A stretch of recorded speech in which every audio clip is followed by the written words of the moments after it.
who cares what I have to say? And oh my god, that's so freaking stupid.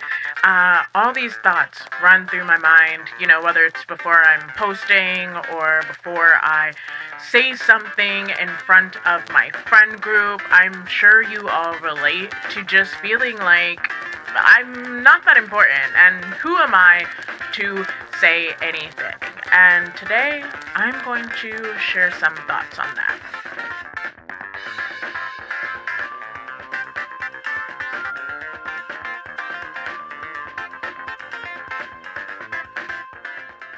Are you gonna come up here while I film?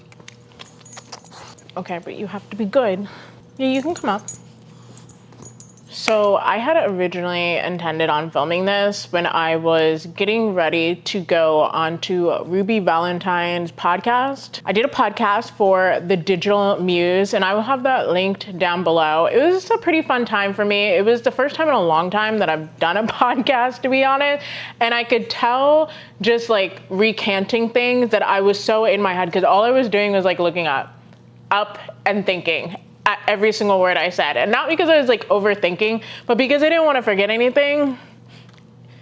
Just watch the episode. I'm sure it's a good episode. And like I said, I'll have a link down below. But being interviewed is always a weird thing for me. I've been interviewed a couple of different times. Usually it's because of my deafness and then my singing abilities. The combination usually throws people for a loop, and so they want to interview me for that. Sometimes I've gotten interviewed for my artistry, and like I said, it's always a weird experience for me because I don't feel like I'm really all that interesting, and I'm like, who am I? Like, who am I and why do you want to talk to me? And I feel like a lot of people can relate to that sentiment of like, I'm just like not that important or I'm just not that interesting. I get up, do my day, and then I go to bed. Like, I'm just living my life. Why do you want to talk to me specifically? And if you can relate to this sentiment, I just want to remind you that you are interesting. You are actually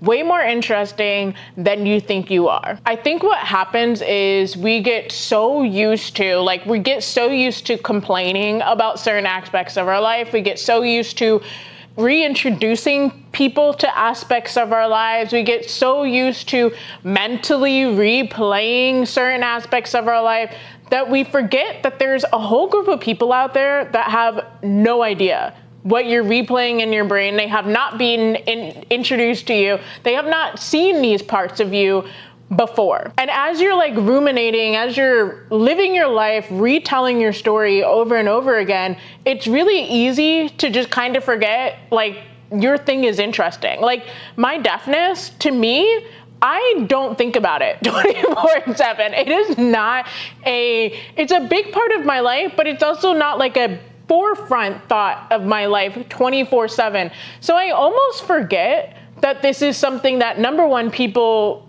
learn about me all the time, but I also forget that this is a different experience for people because I'm so used to my experience. I'm so used to how I move through the world. I'm so used to, well, yeah, duh, my FaceTime has captions on it. And then I don't think about it until somebody goes, wait, how did you get captions on your video? Like, I don't think about things like that because my life, I'm just going through the motion. But for somebody to come in and hear about it or see it or take part in it, it is something new and it is something refreshing and it is interesting. And even if your thing isn't as specific as being deaf, it is important to also remember that your perspective is still unique. You could be, I'm going to just, and this is no offense if this describes you, but you could be blonde, blue-eyed, pale skin, pinkest of lips. You work in a business, you wear a suit, you go to work at 9, you come home at 5, you cook dinner for your nuclear family. You could have the most basic, normal life, and your perspective would still be unique because how you got to that point is going to be so different from everybody else's. It may be similar. You may lead a similar life to somebody else, but just the little intricacies of everything is going to be different. Like maybe you weren't born a bleach blonde and you were actually born a dirty blonde. And I cannot believe I'm using white people as a reference here. But do you get what I'm saying? Like because of your unique perspective. So I often talk about, not often, but I'll talk about every once in a while, growing up the only black kid in an all-white school. That is a perspective, and that is a perspective that maybe a lot of people can't relate to, but obviously there are black girls out there that can relate to that. So we have that common ground. What makes my story just a teensy bit more different is the fact that on top of all of that, I'm also deaf. So I don't even speak or understand the same language as everybody around me in my school. And so that adds a compounding thing on top of there. I'm also the oldest of 4 children. That'll add another thing on there. And even if these things individually aren't unique, stacking them on top of each other, making that, sandwich on top of each other does make my overall perspective then become something completely different and something completely unique. I hope I'm making sense here. So because of how you are entering into the world, right? There's that unique aspect of yourself, how you've entered into this world. Then it's how you've lived your world while you are in this vessel. And all of those things compounding on top of each other, even if we all have the same experience of going to first grade for the first time, right? But because of all the intricacies of each of our identities and each of our upbringings, like maybe you're the first kid in your family to go to first grade in an American school. Like because of all of the intricacies of our identities and then our experiences, that makes our perspective just all that more unique, making your story just all that more the unique, And honestly, sometimes I feel like we don't share our stories because we're worried about the perception and like, what if people don't like us? Especially as like content creators or like in my case being interviewed or whatever. It's such a worry in the back of my head that I'm like, well, what if people don't like me? What if they feel like my story is stupid or, just all those random thoughts that pop into your head. But the truth is, not everybody is going to like you. And I understand that that's such a thing. Like that's such a thing. We know that not everybody is going to like us, but like you cannot live your life in pursuit of trying to even make the majority like you. You just simply have to exist. That is your only job, is to exist and try to maybe help fellow other people exist at the same time. I can say this to somebody that's been a people pleaser, somebody that's lacked a lot of boundaries. You can try your darndest. You can try your absolute darndest to make people like you, to try to keep the peace and have everybody around you like you. You will still not be liked by everybody because the version of you that you have created likable by this group is now unlikable by that group. Like you will never be somebody that is liked by everybody. That is physically like not a real thing that can happen. I cannot make everybody like me. The first strike against me is the fact that I'm black. Like I can't make a racist like me. I cannot make everybody like me. So I might as well just be me. You know what I mean? Because what is that quote that's like, I'd rather be disliked for who I am than liked for somebody that I'm not. Once again, so cliche, but it's so true. Like, and you can try so freaking hard to try to make people like you. Not everybody will.